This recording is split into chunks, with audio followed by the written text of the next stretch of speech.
Hello welcome in के plus. तो आज इस वीडियो में हम जो लिमिट्स एंड डेरिवेटिव है इसकी मिसलेनियस एक्सरसाइज के क्वेश्चन नंबर 11 से लेके 20 तक का सॉल्यूशन देखेंगे। और इससे पहले की जो वीडियोस हैं उनका लिंक इस वीडियो के डिस्क्रिप्शन में मिलेगा, आप वहाँ से देख सकते हैं।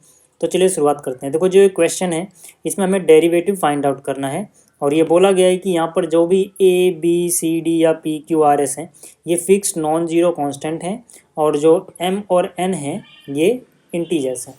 ठीक है, तो क्वेश्चन नंबर 11 से शुरू करते हैं क्योंकि 10 तक हम कर चुके हैं। तो जो क्वेश्चन नंबर 10 है इसमें हमें इसका डेरिवेटिव निकालना है। ठीक है, 4√x-2।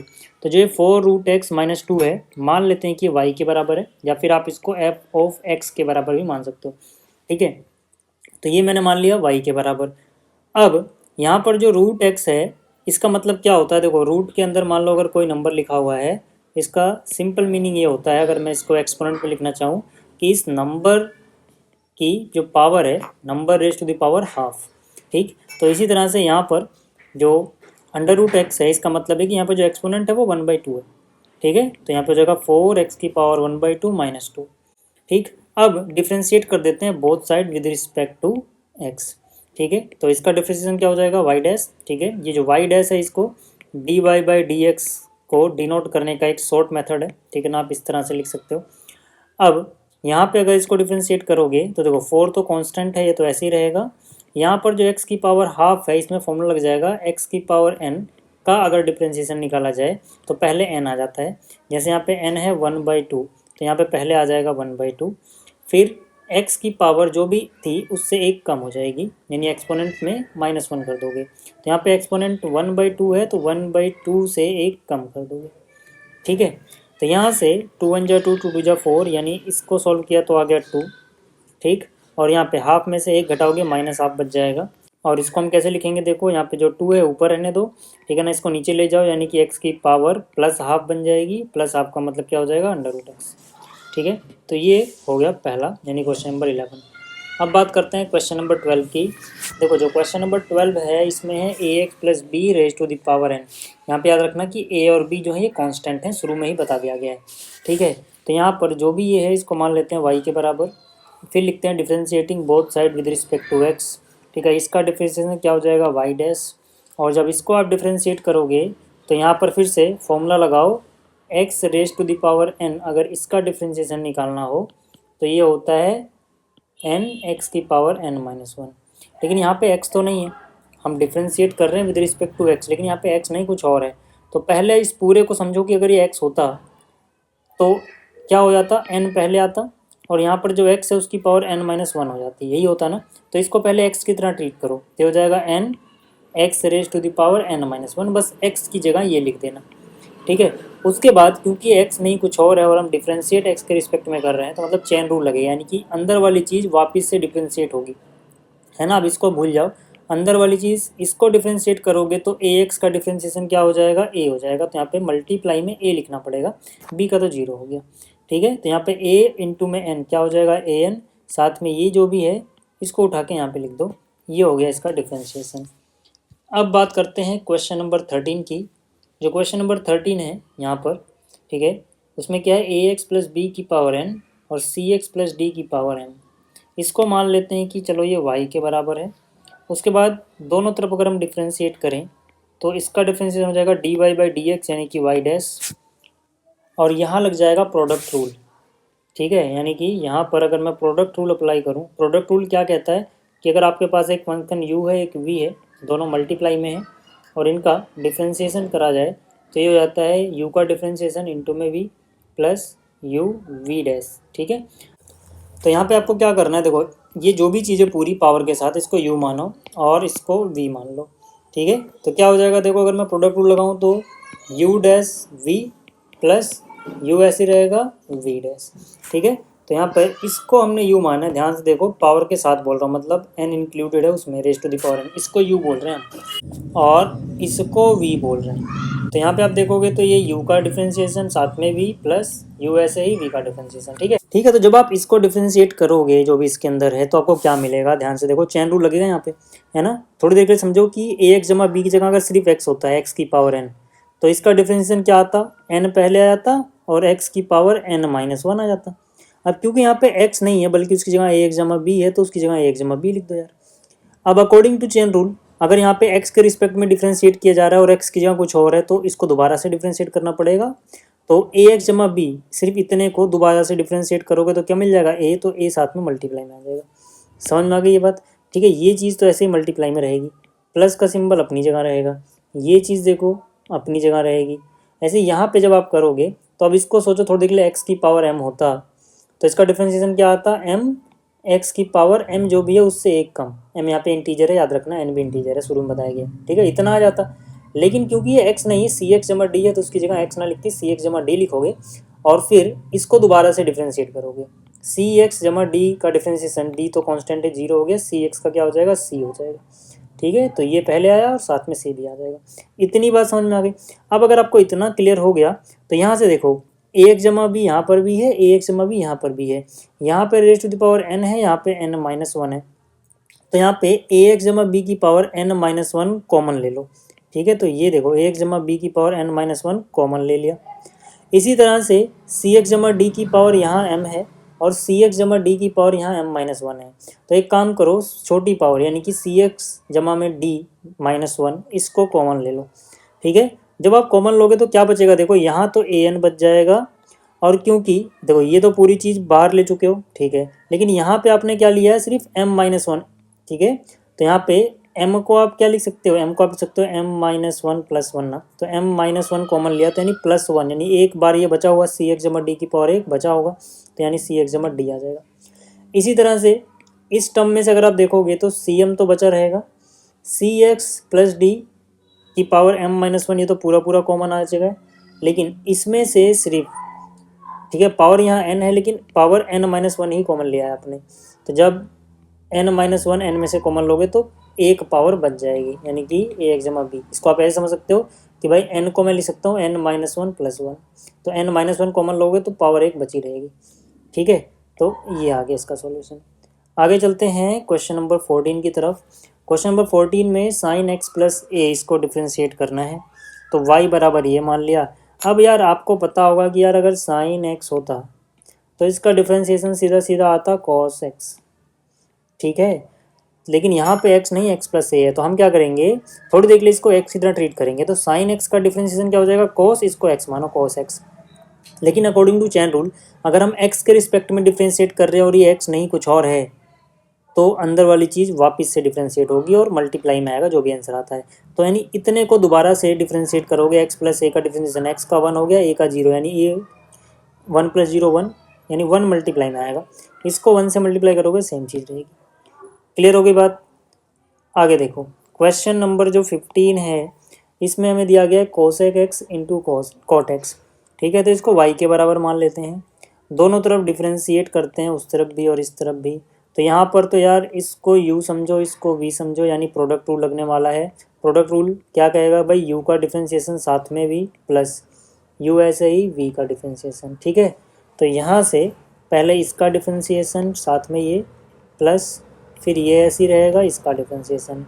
अब आपको फॉर्मूला याद होना चाहिए, फॉर्मूला ये कहता है जनाब कि कोसेक एक्स का डिफ्रेंशिएशन जो होता है वो होता है minus cosec x cot x. जो मैंने हाईलाइट किया है डायरेक्ट फॉर्मूला ही है जो आपको याद रखना है, पिछली वीडियो मैंने आपको बताया भी था। ठीक है, और साथ में ये तो ऐसे ही आ जाएगा। ठीक, उसके बाद इसका डिफ्रेंशिएशन नहीं हो रहा है तो ये ऐसे ही रहेगा। कोट एक्स का सीधा सीधा फॉर्मूला ये रहा। ठीक है, आपको याद रखना है कि भाई कोट एक्स के डिफ्रेंशिएशन का सीधा सीधा ये फॉर्मूला ही होता है। तो मतलब जो मैंने हाईलाइट किया है तो सीधा सीधा फॉर्मूला आपको याद रखना है कि कोसेक एक्स का इतना होता है, कोट एक्स का इतना होता है, बाकी चीज़ें ऐसे उतार दी बस। ठीक है, उसके बाद देखो अगर मैं इनको सॉल्व करूँ तो यहाँ से cot x into cot x cot square x हो गया, साथ में ये ऐसे ही रहने दो। इसी तरह से cosec x into cosec square x cosec cube x हो जाएगा, साथ में प्लस माइनस, ठीक है, माइनस, तो ये हो जाएगा। तो ये होगा क्वेश्चन नंबर 15। अब बात करते हैं क्वेश्चन 16 की। क्वेश्चन 16 में देखते ही पता लग रहा है कि इसमें कोसेंट रूल लगेगा, क्योंकि यहाँ पर इसको u समझोगे, यहाँ पे v समझोगे। ठीक है, यहाँ पे क्या दिया गया cos x divide by 1 plus sine x, तो इसको y के बराबर मान लेते हैं। अब यहाँ पे दोनों तरफ डिफ्रेंशिएट करते हैं, उस तरफ भी और इस तरफ भी। तो अप्लाइंग कोसेंट रूल हमें क्या है कि भाई ये u है और ये v है, इसका डिफ्रेंशिएशन हो रहा है। क्लियर होगी बात? तो क्या होता है ये कोसेंट रूल, u का डिफरेंशिएशन साथ में v माइनस u ऐसे ही v का डिफरेंशिएशन डिवाइड बाई v का स्क्वायर। ये आपने कोसेंट रूल पढ़ा है, मैंने आपको बताया हुआ है, ये नियम याद होना चाहिए। ठीक है, तो यहाँ से u का डिफरेंशिएशन यानी इसका डिफरेंशिएशन साथ में ये माइनस ऊपर वाला यहाँ पे ऐसे ही और इसका डिफरेंशिएशन, ठीक है, डिवाइड बाई जो भी यहाँ पे है इसका स्क्वायर। ठीक है, अब आ जाओ आगे। कोस एक्स का डिफरेंशिएशन आपको याद होना चाहिए, डायरेक्ट फॉर्मूला यूज़ करते हैं हम तो हो जाता है ये माइनस साइन एक्स। मतलब क्या कि यहाँ पर जो इसका डिफरेंशिएशन है तो डायरेक्ट फॉर्मूला ही लिख दिया मैंने। ठीक है, ये चीज़ ऐसे ही रहेगी, माइनस कोस एक्स अपनी जगह रहेगा। अब यहाँ पे ठीक है, अगर आप देखो तो 1 का तो 0 होता है, साइन एक्स का डिफरेंशिएशन होता है कोस एक्स। ठीक है ना, साइन एक्स का डिफरेंशिएशन कितना होता है कोस एक्स, और 1 का तो 0। ठीक, तो यहाँ से अब अगर थोड़ा और आगे सॉल्व करें, ठीक है, नीचे वाली चीज़ ऐसी रहेगी, थोड़ा और आगे सॉल्व करें तो क्या हो जाएगा, देखो ध्यान से देखना। तो यहाँ भी माइनस यहाँ भी माइनस, तो माइनस कॉमन लिया सकता है मैंने, माइनस माइनस मतलब -1। ठीक है, -1 कॉमन ले लिया समझो। ठीक है, तो अंदर क्या बचेगा साइन एक्स। ठीक है, कैसे, अंदर गुणा करके। ठीक है, रुको मैं एक बार करके दिखा देता हूँ। देखो साइन एक्स इंटू 1 क्या हो जाएगा, साइन एक्स माइनस हट चुका है बाहर। ठीक है ना, sine x into sine x sine square x. ठीक है, माइनस हट चुका है, प्लस आ जाएगा क्योंकि माइनस कॉमन लिया हमने। Cos x into cos x cos square x हो जाता है। अब आपको पता है यार कि यहाँ पे साइन स्क्वायर एक्स और कोस स्क्वायर एक्स की वैल्यू तो होती है 1। ठीक है, तो इसीलिए sine square x plus cos square x की जगह आ गया 1, और प्लस में साइन एक्स है, प्लस में साइन एक्स लिख दिया। ठीक है, जो भी नीचे था वो यहाँ पे उतार दिया। अब अगर आप देखो तो यार ये वाली चीज़ और ये वाली चीज़ सेम है, बस यहाँ पे पावर 2 है, तो इसके बदले में 1 हो जाएगी पावर कट के। ठीक है, तो ऊपर 1 बचेगा, नीचे स्क्वायर की जगह पावर 1 आ जाएगी और ये माइनस रहेगा। ठीक है, तो ये हो गया इसका डिफ्रेंशिएशन। अगर मैं बात करूँ क्वेश्चन नंबर 17 की, तो यहाँ भी देखते ही पता लगता है कि यहाँ भी कोसेंट रूल लगने वाला है, क्योंकि यहाँ पे डिवीजन में है फंक्शंस। ठीक है, तो जो भी यहाँ पे दिया था इसको मान लेते हैं y के बराबर। ठीक, अब हमें करना क्या है, डिफ्रेंशिएशन करना है, तो जाहिर सी बात है डिफ्रेंशिएटिंग बोथ साइड, उस तरफ भी इस तरफ भी। ठीक है, इस पूरे को है ना, इस पूरे को u मानो, मतलब क्या है कि जो ग्रीन से मैं कर रहा हूँ ना इसको आपको, ठीक है ना, इस पूरे को समझो ये u है। ठीक, और ये जो दूसरे कलर से मैं कर रहा हूँ ना इस पूरे को समझो कि ये v है। तो आपको क्या नज़र आएगा कि भाई u डिवाइड बाई v का डिफ्रेंशिएशन हो रहा है। ठीक है, तो उसके अकॉर्डिंग क्या होता है कि u का डिफरेंशिएशन साथ में भी माइनस u ऐसे ही v का differentiation divide by v square. u मतलब कहाँ कहाँ आया यहाँ पे, जो ग्रीन वाला है u ये रहा ये रहा। ठीक है, और v कहाँ कहाँ आया, v ये रहा v ये रहा v ये रहा। ठीक है ना, तो मतलब u का डिफरेंशिएशन करो पहले, क्या हो जाएगा देखो यार ध्यान से देखना। साइन एक्स का डिफरेंशिएशन होता है कोस एक्स, और कोस एक्स का होता है माइनस साइन एक्स। इतनी बात क्लियर हो गई। अच्छा, यहाँ पे बन जाएगा कोस माइनस साइन। अगर मैं यहाँ से माइनस कॉमन ले लूँ तो ये भी कोस माइनस साइन ही बन रहा है, तो मैंने बस यहाँ से माइनस कॉमन लिया, मतलब ये वाला माइनस यहाँ से आया है। ठीक है, फिर से देख लो, ये माइनस इसमें से कॉमन लिया मैंने, मतलब -1 कॉमन लिया है। तो जैसे ही आप इसमें से -1 कॉमन लोगे कोस पहले आ जाएगा, माइनस में साइन चला जाएगा, कोस पहले माइनस में साइन। इतनी बात क्लियर हो गई। ऐसा इसलिए किया क्योंकि कोस माइनस साइन है, ये भी कोस माइनस साइन बन जाएगा, सॉल्व करना आसान रहेगा क्योंकि ये दोनों सेम चीज़ होएंगी, तो इनका प्रोडक्ट क्या हो जाएगा, इसका स्क्वायर। अच्छा, आगे चलते हैं, ये चीज़ तो सेम रही भाई साहब। आगे क्या हुआ, साइन एक्स का डिफरेंशिएशन कोस एक्स हो गया। अब यहाँ पे माइनस पहले से, और कोस एक्स का होता है माइनस साइन एक्स, तो minus minus plus sine x हो जाएगा, नीचे जो भी है इसका स्क्वायर। ठीक, अब देखो आगे जो भी है उसको ज़रा ध्यान से देखना। मैंने क्या बोला कि यार ये पूरी चीज़ मिल के बन जाएगा इतना। ठीक है ना, क्योंकि यार ये ब्रैकेट सेम है तो इस पूरे ब्रैकेट का स्क्वायर हो गया। अच्छा, यहाँ भी माइनस यहाँ भी माइनस, तो माइनस फिर से कॉमन ले लो दोनों जगह से। ठीक है, और इसके आगे अगर आप देखो तो ये वाली चीज़, ठीक है, इसको थोड़ा दूसरे कलर से दिखाता हूँ। ये वाली चीज़ और ये वाली चीज़ सेम ब्रैकेट है दोनों। ठीक है ना, ये इंटू में ये, इसका स्क्वायर बन जाएगा, यानी इसका स्क्वायर ही आ जाएगा, ये हो गया इतना। ठीक है, तो मतलब इस पूरे को हम ये लिख सकते हैं, इस पूरे को हम ये लिख सकते हैं। माइनस दोनों का बाहर आ चुका है कॉमन, इसलिए यहाँ पे प्लस आया है, नीचे वाली चीज़ अपनी जगह है। अब जरा ध्यान से देखो, माइनस अपनी जगह है, ये cos x minus sine x का होल स्क्वायर ही तो है, यानी कि यहाँ पे a माइनस बी का होल स्क्वायर वाला फॉर्मूला लगा दो, तो ये हो जाएगा कोस का स्क्वायर एक्स प्लस साइन का square x minus 2 sine cos x. ठीक है, प्लस इस तरह से यहाँ पर भी फॉर्मूला हो जाएगा साइन स्क्वायर एक्स प्लस में कोस स्क्वायर एक्स प्लस में 2 साइन एक्स कोस एक्स। जैसे ही आप इतना करोगे आप देखोगे यार भैया यहाँ पर तो ये वाली चीज़ जीरो हो गई, सेम था ना। और sine square x plus cos square x 1 होता है, sine square x plus cos square 1 होता है, तो 1 + 1 कितना हो जाएगा 2। और ये बाहर वाला माइनस अपनी जगह है, नीचे जो भी था उतार दो यार, हो गया सवाल। ठीक है, आगे बात करते हैं क्वेश्चन नंबर 18 की। क्वेश्चन नंबर जो 18 है इसमें है sec x - 1 divide by sec x + 1। तो जो भी ये था इसको y के बराबर मान लिया, दोनों तरफ डिफ्रेंशिएट करोगे यहाँ कोसेंट रूल लगेगा। ठीक है, इस पूरे को u मानना, इस पूरे को v मानना। तो पहले u डिफ्रेंशिएट करो, v ऐसे लिखो, माइनस में u ऐसे लिखो, v डिफ्रेंशिएट करो, डिवाइड बाई v का स्क्वायर। तो यहाँ से इसका डिफ्रेंशिएशन कितना हो जाएगा, देखो इसको जब हम डिफ्रेंशिएट कर रहे हैं तो sec x का डायरेक्ट फॉर्मूला होता है sec x tan x, और -1 का हो जाएगा 0। ठीक है, इसको ऐसे ही लिख दो, माइनस अपनी जगह, ये ऐसे ही रहेगा। यहाँ पे इसको फिर से डिफ्रेंशिएट करना है, तो sec x का differentiation sec x tan x 1 का हो गया 0, नीचे जो भी था उतार दो। अब आगे देखो यार, अगर हम देखें तो sec x tan x है, यहाँ पर भी sec x tan x है, तो दोनों जगह है ना। मतलब मेरे कहने का मतलब है कि ये जो पूरी चीज़ है और ये जो पूरी चीज़ है, दोनों में एक चीज़ आपको नज़र आ रही होगी कि यहाँ भी sec x tan x है और यहाँ भी sec x tan x है। तो अगर मैं sec x tan x common ले लेता हूँ तो अंदर क्या बचेगा, यहाँ पे बचेगा sec x + 1।